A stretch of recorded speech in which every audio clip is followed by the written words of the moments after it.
Regardless of your stance on fossil fuel emissions, one thing is clear.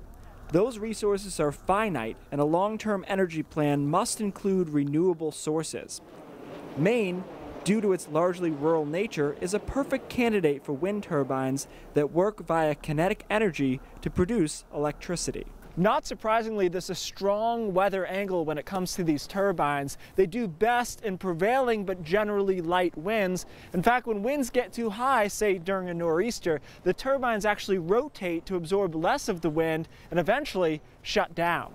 With Maine being the windiest state in New England, surely people are clamoring to build more wind farms. I think most people like the fact that there is renewable energy in Maine that's being generated and put into the New England grid system.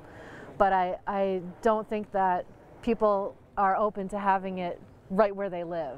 Therein lies one of the greatest challenges for wind energy. Not everyone wants one in their backyard.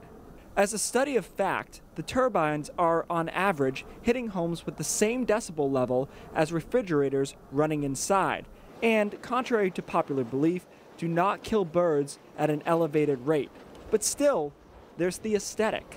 Most people will complain about the way that they look or that they're intrusive, that we're changing our landscape, we're changing the way it looks, and all of that is very subjective, and we're very sensitive to people's feelings, and we're very sensitive that we're not taking out more than we need, which is why I love to do tours, and I love it when people can come up and see it themselves and they can see that we actually did only take just as much roadway as we need to make it up here for our emergency vehicles, that the mountain really is still here. Look, wind energy is not the magic bullet.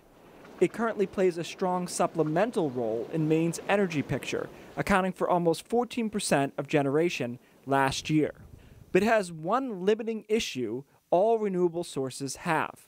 It cannot be efficiently and effectively stored for use at a later time. Natural gas can be stored, coal can be stored, but not wind power. Solving that issue could open Maine and the rest of the world to a new era of juice. For News Center, I'm meteorologist Keith Carson.